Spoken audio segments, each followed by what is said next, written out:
breakfast ride lang kami sa Marilake. So normally yung mga malalapit sa Marilake like Marikina, Cainta, Antipolo, yan ang normally na ginagawa pag nangangati sa ride katulad namin. So at least once a week kahit pa paano may ride ng konti. So before we start our ride, so we'll start first with a prayer. Iniisip namin ang breakfast which is Tanay Highlands, mga 1.5 hours lang from here, 45 kilometers lang Tatagusin namin yung Sumulong Highway, which is after na Sumulong Highway yung Marilake na. Tama lang yung ulan parang ano lang yung biyahe natin sa Sagada, sobrang lamig, nagkakaroon ng konting droplets. Hello ka road trip. So guys, nag-stop over muna kami dito sa may Clean Fuel. Tutuloy na kami. Actually, umaraw na nga sobrang umaraw na Okay, so sabi ko sa'yo, patience is a virtue. Hihinto rin siya. Madulas ang daan, so hindi tayo pwedeng magmabilis. Kaya mo na silang mauna.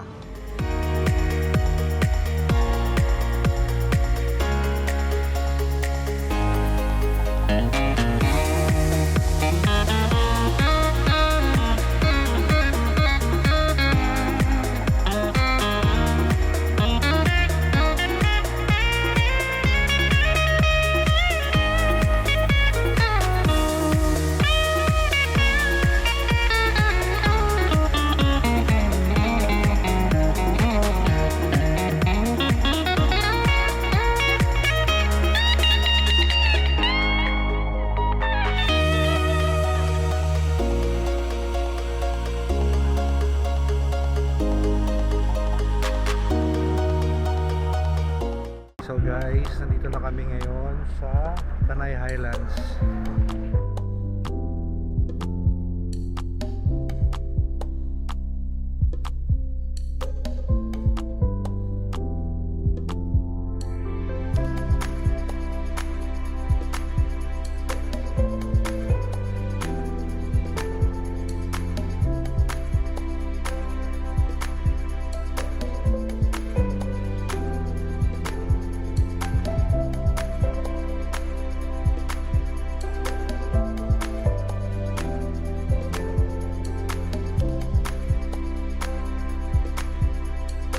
Thank you guys for watching. Peace. Good morning ka road trip. Okay, so ngayon guys, mag-quick ride, quick breakfast ride lang kami sa Marilake. So normally yung mga malalapit sa Marilake like Marikina, Cainta, Antipolo, yan ang normally na ginagawa pag nangangati sa ride katulad namin. So at least once a week kahit pa paano may ride ng konti. So before we start our ride, so we'll start first with a prayer.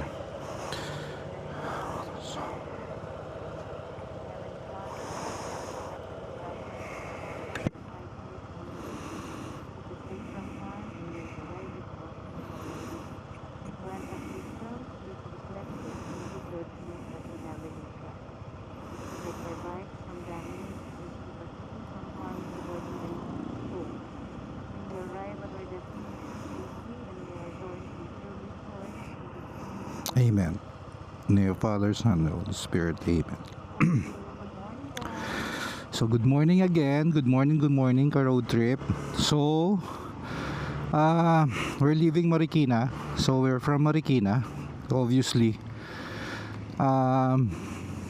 Normally ito lang yung mga quick ride yung Marilake for us. Siyempre sa iba na mga from the south, medyo long ride talaga Marilake. Pero for us, ano lang to, mga quick ride lang to. Pantanggal, sabi ko nga kanina, pantanggal kate. At the same time, Yung Marilaki kasi is for the starters. Yan yung the best na pwede ka mag-practice. Di ba, baby? Mga slight curves lang naman before you plan to go north, like Sagada, Baguio, La Union. So I suggest practice muna kayo dito sa may Marilaki kasi marami kayong matututunan, especially maraming riders doon. So at least may kilala mo yung mga iba't ibang klaseng riders. May kamote, may mga chill ride lang, so mga pros yan. So I suggest before you plan nga to go somewhere north, south na malalayo, practice muna sa Marilaki. Time check 8:58, so 9 AM. So kaya okay lang naman, medyo late kami umalis kasi nga malapit lang naman yan. Actually do sa iniisip namin ng breakfast, which is Tanay Highlands, mga 1.5 hours lang from here, 45 kilometers lang so medyo ano lang siya talaga, malapit lang for us. Today is Sunday. Maraming riders, for sure yan, marami, lalo na medyo maganda yung weather. Pero medyo doon pag kung makikita nyo medyo madilim-dilim doon so may dala kaming Crocs, saka ng syempre yung kapote natin, raincoat. Tama. For sure to magmamarilak ito, baby. Ganda naman ang motor niya. Key. Ano yan, normal mga yan, mga magkikita yan sa Shell, anong tawag doon ulit? Buso, sa may buso. Hindi, may tawag doon nakalimutan ko lang, sorry guys. May tawag doon Okay, so magpapagas muna tayo. Ako okay na to, hindi naman masyadong malayo yun. Yung sa'yo, papagas ka na lang. Ito, nag U-turn kami sa Marcos Highway para tatagusin namin yung Sumulong Highway, which is after na Sumulong Highway yung Marilaki na. Okay. So maraming riders. Alam mo talaga na dahil pag maganda talaga panahon, take advantage nila yung Marilaki. Do hindi naman siya delikado pag umuulan, lalo na kung chill ride ka lang naman, hindi mo naman kailangan magmabilis diyan Actually nawala na nga yung mga diyan yung mga nagmamabilis masyado kasi medyo nagigpit diyan.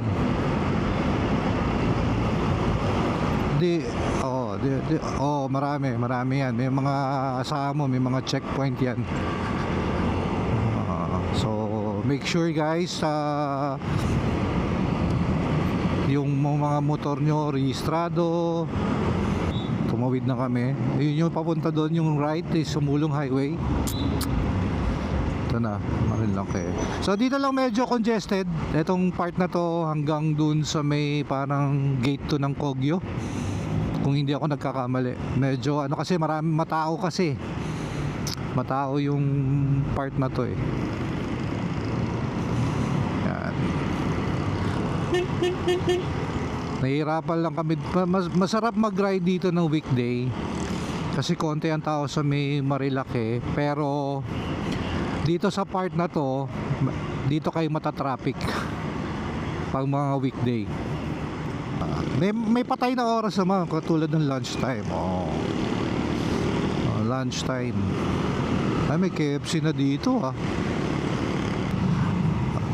guys, Sunday ride is the best here in Marilaki.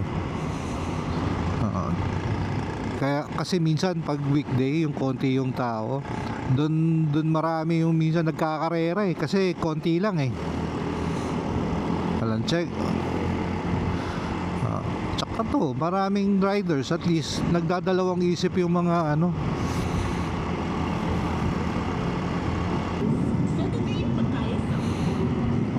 So marami lang talagang tao dito, kaya medyo iingat tayo dito. May mga pedestrian naman, buti nga sa pedestrian tumatawid eh. Oh, yan guys, oh, X-Max. Oh, hindi siya kontento ng isang diretso, kailangan ano-ano. Ayan, karamihan ng mga pupunta dito, mga, ayan, ang dami. Okay, iba-iba sila. Ay, yan, mga magte-trail yan. May trail kasi dyan.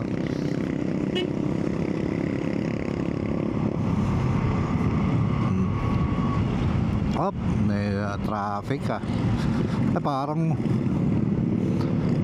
may sprinkle of sprinkle may shower oh, parang nakakaramdam ako ng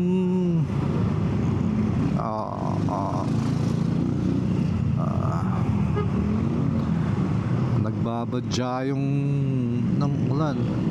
Blessing naman ang ulan, blessing. Tama lang yung ulan parang ano lang yung biyahe natin sa Sagada, sobrang lamig, nagkakaroon ng konting droplets. Hello ka road trip. So guys, nag-stop over muna kami dito sa may clean fuel pag medyo tumila na yung ulan. So pati yung mga riders dito talagang huminto, nagpapahina muna ng ulan. Okay ka road trip. So tutuloy na kami. Actually umaraw na nga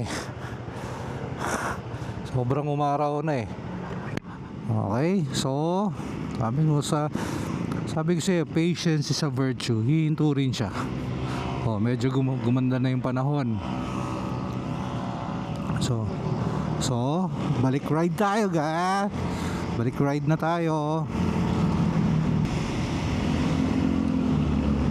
Ano yan? Marikina, Rizal, ano ba? Marikina, Rizal, Laguna Highway. Ayan. Talagang huminto yung ulan tapos umaraw. True. Okay lang, ganun talaga. Medyo ano lang tayo, chill ride. Madulas ang daan. So hindi tayo pwedeng magmabilis. Kaya mo na silang mauna. Tama.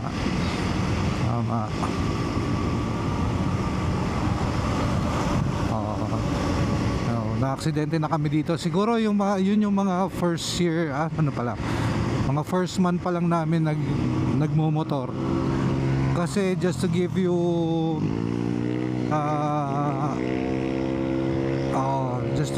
na konting how we started riding a bike. A year ago, dun lang kami nag-decide na magmotor. Kasi kaya nga yung title namin ride starts at 50. So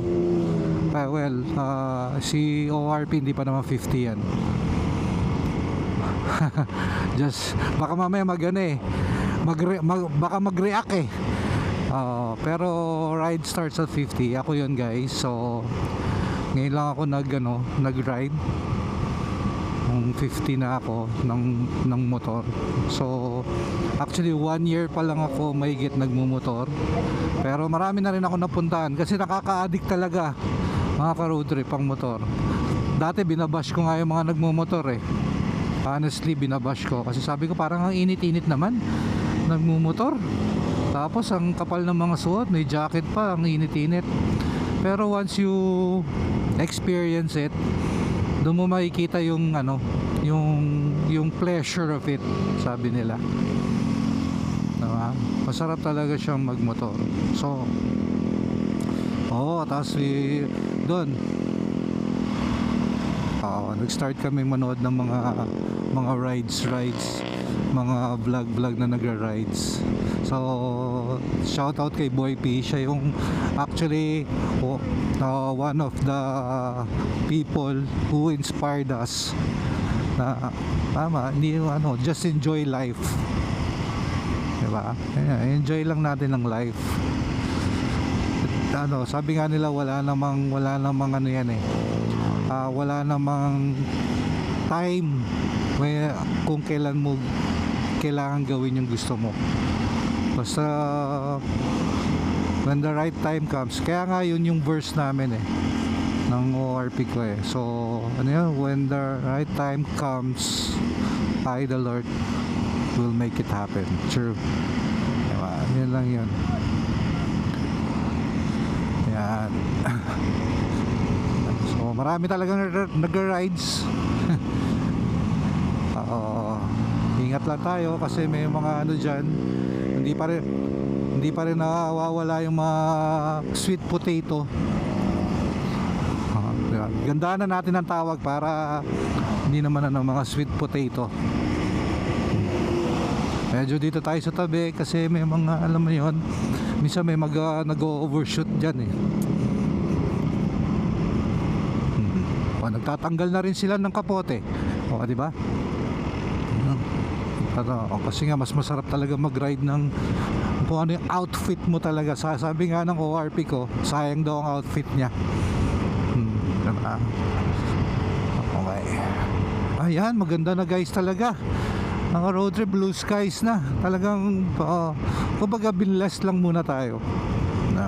Binless lang tayo muna ni Lord. Ayan, dami na nag-ride yung iba nga pabalik na eh, kasi yung iba dito nag-i-start talaga madaling araw kasi masarap talaga, malamig. Tsaka yung mga kainan dito maaga nagbubukas, meron nga dito at mga 24 hours eh. Oo, bukas sila. So hindi kayo talaga, pag pumunta talaga kayo dito ng anytime, may makakainan kayo. Hindi kayo kakaba-kaba na wala kayong kakainan. Okay, so you are entering Upper Marikina River Basin Protected Landscape. Haba. Haba nung ano. Yan si Haring Araw. Good morning again mga ka-road trip. Yan. Papasok na tayo talaga sa ano. Dito lang muna tayo. Nagbabayad din naman tayo ng road users tax. Okay, throttle tayo ng konti para hindi tayo makasagabal. Okay. So ito na yung Shell. Ano nga ba tawag talaga? Basta buso-buso to. Ayan, dyan madalas sa mga meetup, lalo na yung mga galing ng malalayo, sabihin nila magkikita-kita sila dyan sa Shell. Boso-boso.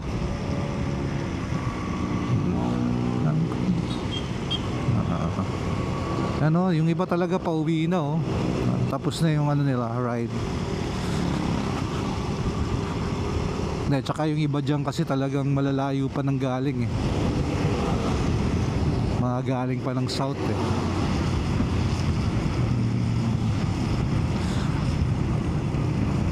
Yung iba kasi tawag doon, umiikot yan. So yung mga galing ng south, especially yung mga taga Laguna, Batangas, dumadaan yan sa likod, nagba-backdoor yan. Tapos dito lalabas, iikot dito. So paikot talaga siya. Para ginagawa, meron yung tinatawag dito mga ka-road trip, Batman Loop, which ilang beses na rin namin ginawa, Batman Loop. So yun yung paikot ng Quezon, Laguna, tapos yan Antipolo. Maganda rin yung lugar na yun, saka napakalamig. Ano? Basa kasi yung daan, which is tama naman. Tsaka kaya ka nga nag-ride dito para to see the scenery, hindi naman yung magkarera kayo dito. Yan guys, so ito na yung start ng kabundukan. Kabundukan, maganda marilaki. Huwag lang talagang haluan ng mga kamote, mga sweet potato riders. Kailangan safe lang. para safe tayo makakauwi sa mga bahay namin.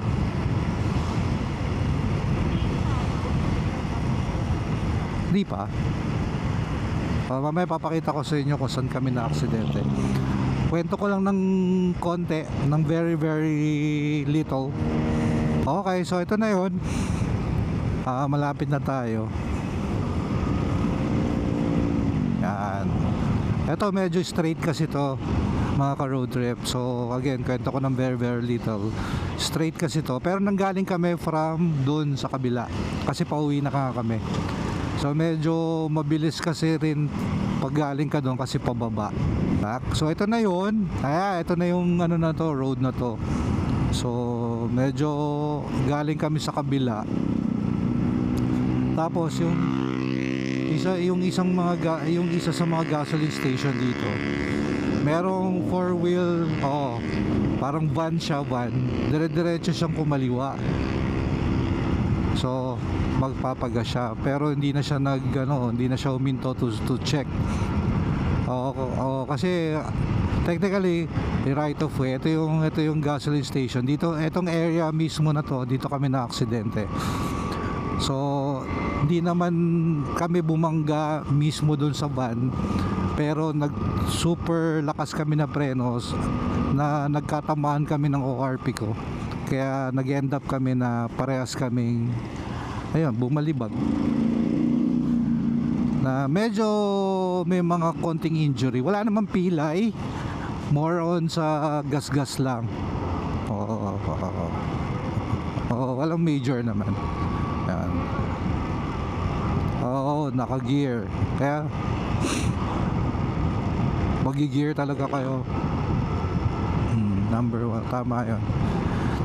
Tapos na-aksidente na kami, umuwi kami. Siyempre first time namin, medyo kinabahan kami. Meron kaming time na parang ayaw namin magmotor na, pero may nagsabi nga sa amin na so kailangan naming i-overcome yun. So kailangan namin uli mag-ride. Bumalik kami dun sa lugar kung saan nangyari para ma-overcome, which true naman. Pero grabe yung yung parang konting liliko ka lang o kaya may magpepreno sa harapan mo, natatakot ka na. Okay ka na. Para yun. So far na-overcome naman namin, mga ka-road trip. Ganun daw pala talaga. Huwag mong takasan yung mga naging bad experiences mo. You learn from it. Hindi mo kailangan takasan. Okay, so pataas na tayo. So yun lang naman yung aksidente namin, mga ka-road trip.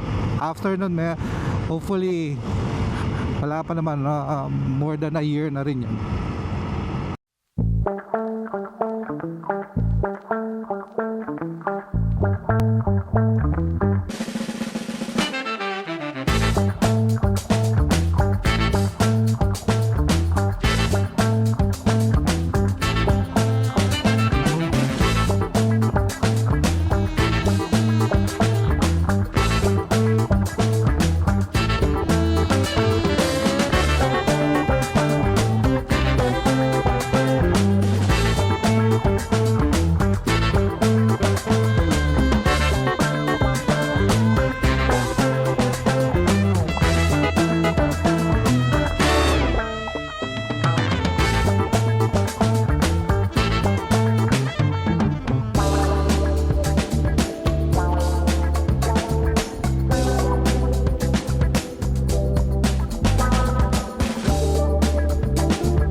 Road trip, nandito na tayo sa famous na tinatawag nilang Devil's Corner. So ang laki ng difference sa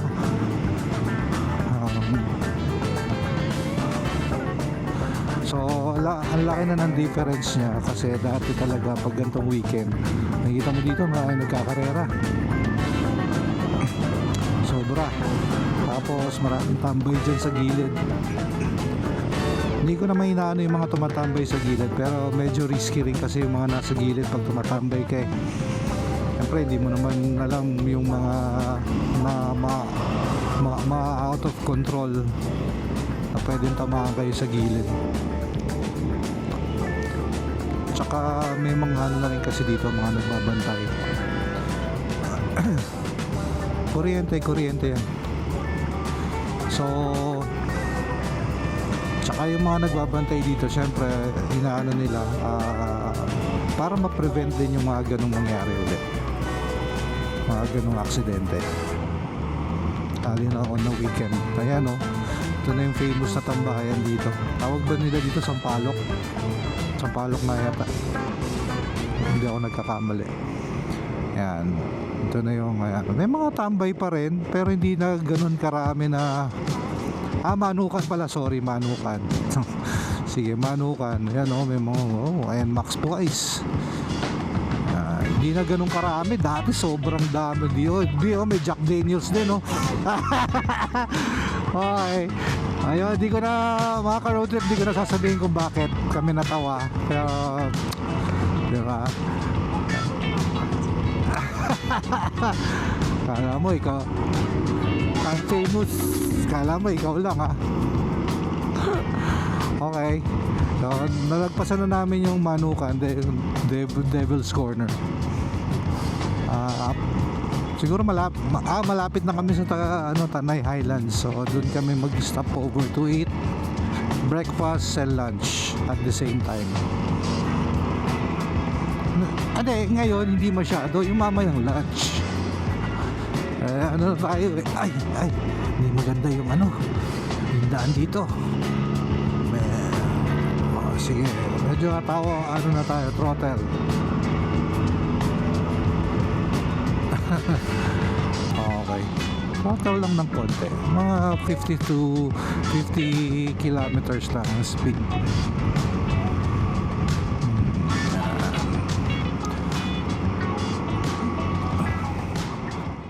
So guys, nandito na kami ngayon sa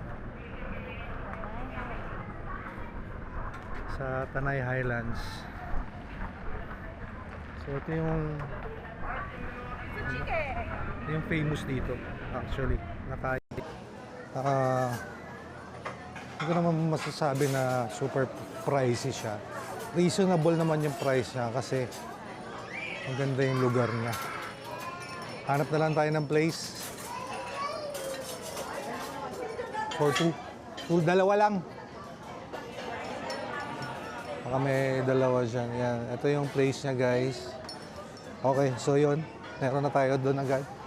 Yan ang perks pag dalawa lang kayo Maraming place agad. Gagawin ka nasa pangalawang pito. Waiting na ako. Dito na tayo sa sabit. Saan ba? Kala ko doon. Wait lang. Dito na po tayo. Okay na tayo doon.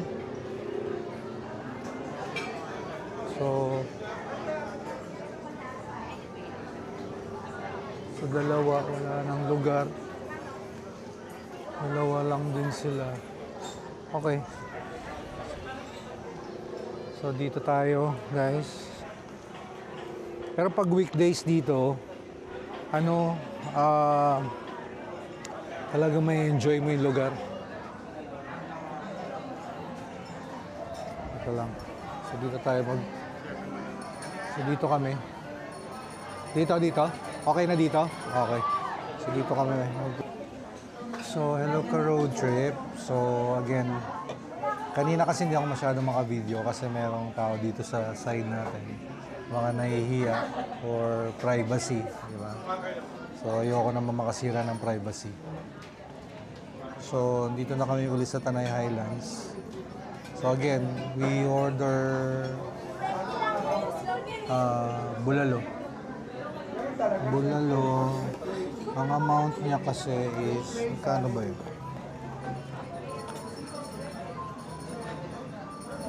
Alam yung So yung good for 1 to 2 person, 700 pesos. So sharing 3 to 4. 3 to 4 person, 1, 2. So meron na siyang ano, tawag dito yung bone marrow na kasama. So we ordered 1 lang noon tsaka 2 rice. Okay na yan. So ito na yung food namin. Papakita namin sa inyo. So okay lang. So again guys, ayan na yung ano, ayan na yung order ng bone marrow. Ayan na rice. So okay na. Sige na please. Torch nyo yung marrow.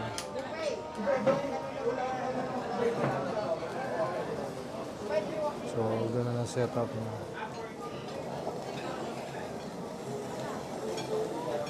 Wow.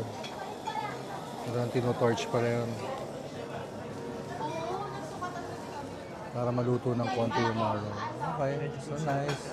Kuha ko na lang po kayo ng extra sauce. Okay, please. Thank you, kuya. Siling na buyo. Make it 3. Okay, thank you.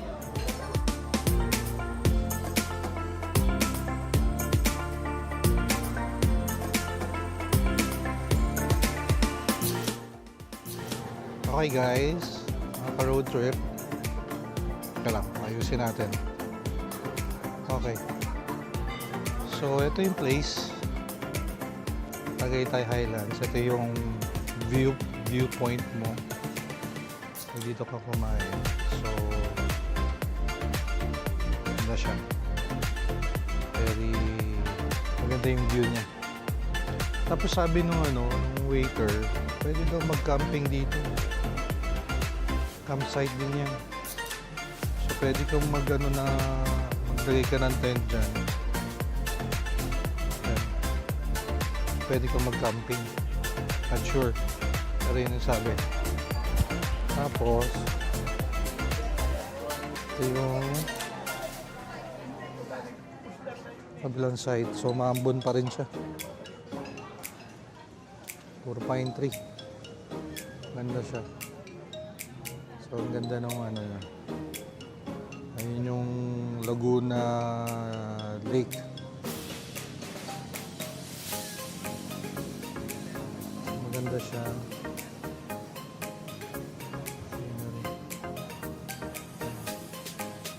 Marami lang talagang tao pag weekend, guys. Yun lang. Kaya, if you have time, in the weekdays, ako prefer ko ang weekdays. Kasi para makapili ka rin ng spot ng table mo. Pero nag-i-expand na sila eh. Nag-i-expand na sila. Ayan, nag-i-expand sila. So there's another building on the other side na ina-expand nila to. Kasi nga sobrang famous na siya ngayon. Masyadong pinupuntahan na siya, dinadayo na siya. Compare sa ibang mga places dito. Though marami naman places na magaganda rin dito. Na mga kainan. Pero so far kasi yung ambience nito almost perfect. So yung kitchen nila Christmas tree pa.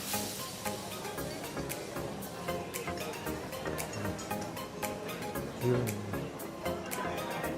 May ice cream pa siya. Kaya magkano ice cream? Sir, Magkano yan? atong flavor siya, sir. Tatlong flavor? Hindi, gusto ko lang avocado. Sir. Hindi. Ito lang, avocado lang. Yan ang gusto ko. Avocado flavor. Papasama ko na lang yan, ha? Po. Sige. May ice cream pa si Kuya, oh. Oh. Sarap ba yan, Kuya? Yes, sir. Atong yan.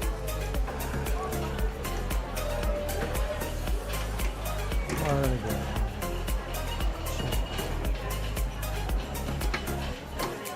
Sarap yan, avocado.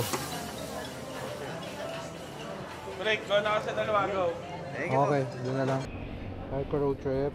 So, i-end na namin dito yung vlog. just finished our brunch dito sa Tagaytay. Ay no, Tanay Highland. Tagaytay ako ng Tagaytay. Anyway guys, so please like, share, and subscribe for more adventures.